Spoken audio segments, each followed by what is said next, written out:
A woman's voice carries wisdom. It carries discernment. It carries healing.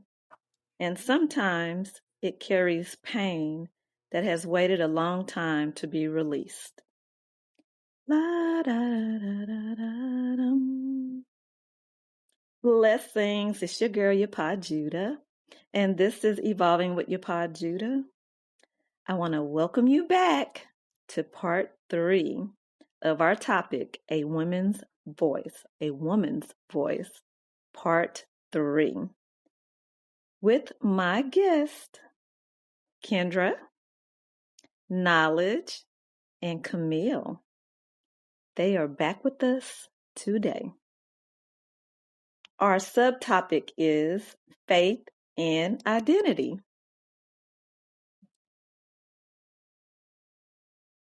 The question for faith and identity is, how has your faith shaped your voice as a woman?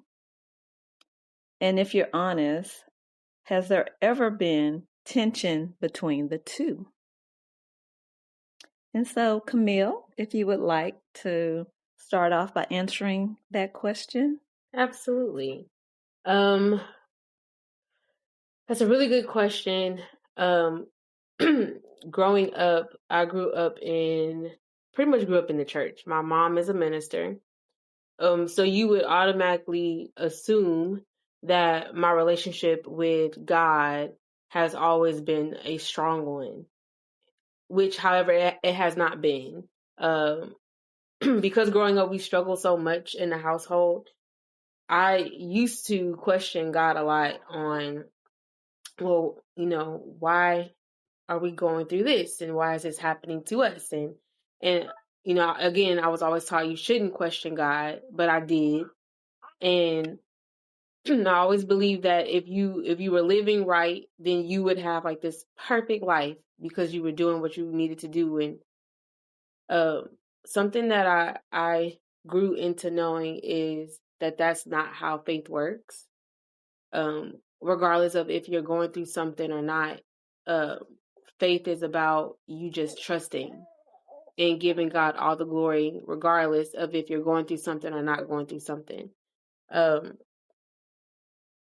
As a woman now with 2 children of my own, and now having to teach my children about how faith works, I first had to work on my relationship with God personally, and just thinking about all the times that he showed up when I didn't think anybody would show up, thinking about all the times he provided me mercy. And even when my faith wavered, he never wavered. And so I would say my faith is stronger than it ever has been today in my life, especially now that I'm teaching it. Because when I look back on my life and where I am today, I know that was nothing but God. Amen. And I couldn't do that alone. I definitely had God with me through my journey in life. Oh, that's beautiful. Yeah. What about you, Knowledge? So, as far as faith, so I'm kind of take this in a completely different yet very similar direction. Growing up, I didn't really have faith in myself. I relied in outside sources. For one, but faith, if we had to go based off of the definition, it's basically just a complete trust and confidence in someone or something. So many people turn to God or to the Most High, which is a huge, that's very important. But a lot of people are actually walking around with trusting God, but they don't necessarily trust in themselves as either. And I guess, let me see. As an example, growing up, I was always told that, you have to you have to live a certain way and you have to do things a certain way. But what happens when that actually, what happens when that doesn't necessarily align with what you feel like it kind of, it's a clash with your own self. Mm-hmm. And I guess growing up, I didn't necessarily I didn't really believe in myself. I allowed things around me to actually kind of make the decisions for me, and I kind of go along with the kind of, not necessarily program. Um and you know what? I feel like, I don't know why I'm kind of drawing a blank on this, because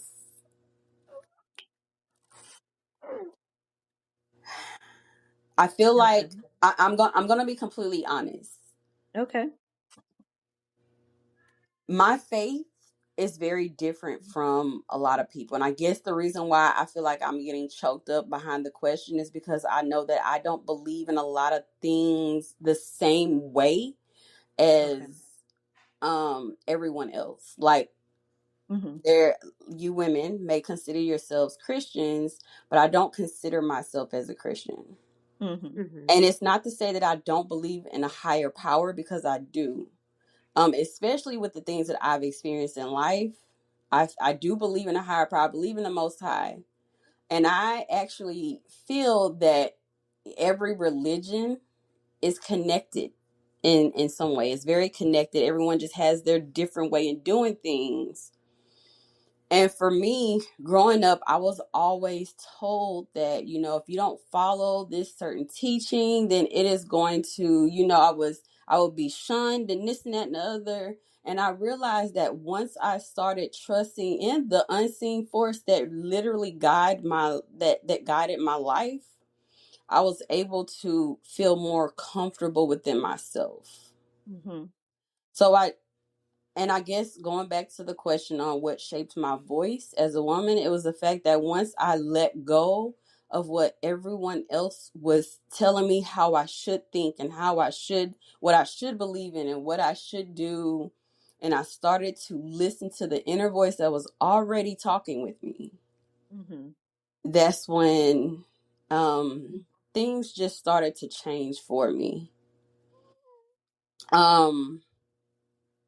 The tension, and I think I did kind of go into that, but the tension between the two is the fact that a lot of people that I do hang around still follow that teaching, but then, me being judged because I see it in a different light. I see it in a different way. Like, I don't judge anyone as far as what they believe in. I don't judge what they believe in, because everyone has their own walk in life, their own journey that is going to lead them to their higher self.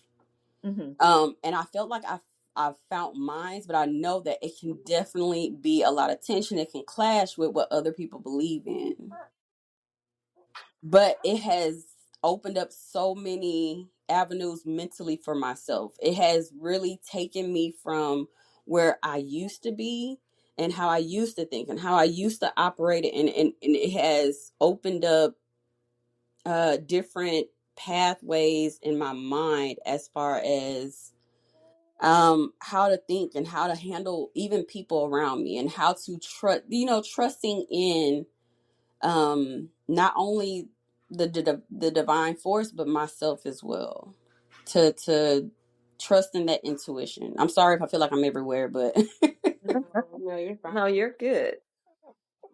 Okay. Thank you for your truth on that. And Kendra, Yes, ma'am. the same Um, question. so I mean, I've been learning to be more gentle, trying to get closer to the Most High and to listen more, because there's always going to be tension between the two, because I have to learn to be an example for my children so that they learn how to handle situations in a proper manner. But don't get me wrong, there are days when it's very difficult to stay on that path. But I know in those moments that those are tests, and I just have to have more discipline on, letting go of bad habits and whatnot. But I mean, it has helped me become more peaceful, more calm, able to let go of a lot more things and forgiving and whatnot, because he's told me to trust in him, because I feel that the Most High is heard more in silence. When you Mm-hmm. just trust him and just know that he got your back no matter what, no matter how difficult everything may seem, because everything honestly works out in the end the way it's supposed to in its own time. Yes, Mm-hmm. indeed. But yeah, that's all I got for y'all on that one. I feel I, like that sums I it. would That was say, just it just sums it up. yeah, I would say, speaking on what you said, Kendra, and you did to knowledge, I would say, one thing to keep in mind, faith looks different for everybody. Like you Mm-hmm. said, no one should feel ashamed with how they view faith. And one of the things that brought me closer to the Most High was the simple fact that He was the only thing consistent. So Mm-hmm. when you're constantly looking out to your friends or your family or looking out to other people in the world, they're not always going to be consistent in your life, showing up the way that you expect them to show up. But God is always shows up the exact same way every time, on time, right? And so it looks different. Right. And as you get like older and things, you start to go through certain things in your life, you start to see that more. It becomes more prevalent of just how consistent He is in your life all the time. We flee from God, God don't flee from us. Right. Yeah. That is very much so true. Yes, indeed.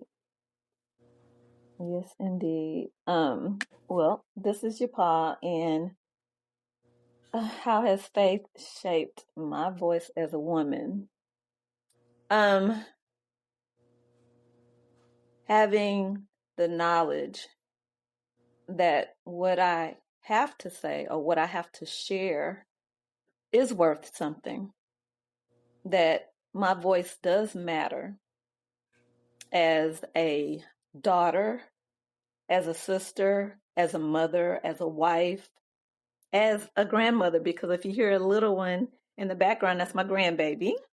Um, my voice does matter. And having that faith to know that I'm good, first and foremost, because the Most High is there when I feel alone, when I don't feel like I can do this, I know that I can. Um, Oh. I have faith, and I do believe that all of us, what we have to say does matter. Mm-hmm. It does. Amen. And the one thing, like the second part to that question, I would say is, like, what did the Most High teach you about Himself during the tension? You know what? Can I definitely it's kind of going off of what Jasmine said, that faith definitely looks different from everyone. And Mhm. growing up, I went to, I mean, I grew up in church. The thing is, I grew up in a Catholic church and I grew up Mhm. in a Baptist church. Mhm. And I remember growing up and hearing when adults would talk about how, well, when you go, you study in two different religion, not knowing that I was, but Mhm. when you study, then you become, crazy in the head and this and the other. So growing up, I felt like, well, what will that make me? Just being a kid and having Mhm. these thoughts in my head. Mhm. And so I was, in the church and felt like doing all the things that I felt like were the right things to do, because everyone was saying, you know what, you got to do it this way. You got to do it that way. And I always felt out of place. But and Mhm. the reason why I was feeling out of place was because I wasn't trusting in myself, and that was the tension that was coming from it. It was like I'm forcing myself to do what I feel like this makes me question certain things, like, hey, when I, why is this happening this way, or why am I feeling this way? And even going and listening to certain things, what I feel like is supposed to be, it's supposed to be the right thing, but it was still going against myself. It was going against myself, so that's why the tension Mhm. was there. Mhm. But the moment that I started to listen, because everyone has their Mm-hmm. own relationship with the Most High in their own way. Correct. Mm-hmm. And it Correct. doesn't mean that you have to step foot into a church. No. Mhm. And that's what the tension started to reside once I realized that if I just listen to what the voice is trying to tell me in the first place. If I just Yes, listen, indeed. then once you'll know, your body will know the right things to do and say once you start to listen to yourself. So yeah, that's, I can go on and on. I don't want to be, Yeah. No, I feel like you hit the mark. I feel like you hit the mark when you talked about the listening aspect of things, because sometimes especially when you're in the midst of going through something, that's when you should really buckle down and listen, right? But yeah, when you're in the midst of going through something, you have so many voices, so many people telling you do this, do that. Mhm. Um, there's a lot of confusion. I think that's a time in the midst of a storm you should sit alone yeah, and Yep. pray and just be silent, like you said earlier, Kendra, just in the silence, right? Just sit there in the silence and allow God to do his thing and to work and show you and guide you on what it is that he's trying to place you and why he's taking you through this storm, right? I was saying to someone before that lately when I sense a storm coming, I'm not so quick to cry about it and be upset. I'm like, okay, I'm ready. I got my armor on. What you got? And Right. I think it's because I've become so much more comfortable in my faith that I just know. And my husband laughs at me, but I'm like, he gets upset about certain things. I'm like, God got me, honey. I don't know what's going on with you, but God got me, and I'm yeah, comfortable. yeah, I'm not shedding no tears over this. I'm not stressing about it. Whatever it is, whatever is going to happen, it's going to happen. yeah. And God's going to see us through it. Hmm. And And That's right. that's off of my faith, not the fact that my mama's a minister, not based off her faith or anybody else's faith. It's based off of what I've seen God do in my life, what he's moved around in my life, Mhm. what I've seen him do for other people and things that they've been going through in their lives and how he's shown up. And so for me, my faith is unwavering. So studying is great. Sitting in silence is great. You have to do whatever it is that you're called to do on your journey because mhm, it's your journey. absolutely. I can definitely relate with that. And you know what? Something, as far as what I teach my kids, I always let them know that and it's okay to cry, and that's another way of Oh yeah. releasing. It's another way to release, but realizing that this is just another opportunity to add to your character. This is growing, this is evolving you. And Yes. so that's now how I take it. I'm like, okay, every time you get to the next level, you're at a new bottom. So you're going through new challenges, and those challenges are still Hmm. going to be uncomfortable, and you are still going to have to, you're going to notice the patterns. But now that you notice the patterns, you now have the tools to actually apply the things that you've learned in the past. Yes. So I don't know, I talked to so many different people about this, but now it's like whenever those storms do come, you're equipped with the tools to actually get through it. It's just, it's different. Now it's different scenarios, but it's still the Mhm. exact same test. Yeah, that's true. Well, like for myself, I grew up Catholic, and then I converted to being Baptist, and then Hebrew Israelite. But the one thing that I realized is that to read for myself and to learn, and always asking the Most High to show me and teach me. Right. That's the one thing that I can say for myself. And I take it one day at a time. I'm not perfect, and I truly believe that the Most High has woke me up to truth, Mhm. and reading for myself, and not relying on anyone else but Him. Mhm. Yeah. You know, Right? and knowing that within myself that He gives me the strength that I need, and I push. I'm not going to say I push, I ease through. There Because you go. pushing through, that's a whole nother topic within itself. But easing through and taking time to just know that there's so much more for me to learn. Mhm. I'm 56 and I still got a lot of learning to do. Well, And you I never thank stop learning. the Most High every 56 day. and So fine, true. girl. Oh, goodness. 56 and fine. Well, we are going to stop it right here. And if this episode brought some light to you, then stay tuned for our next episode. We will be coming back soon, so don't go away. It's your girl, Yapah Judah, and with much gratitude, I send love your way. La da da da da da dum. I'll talk to you soon. Peace and blessings.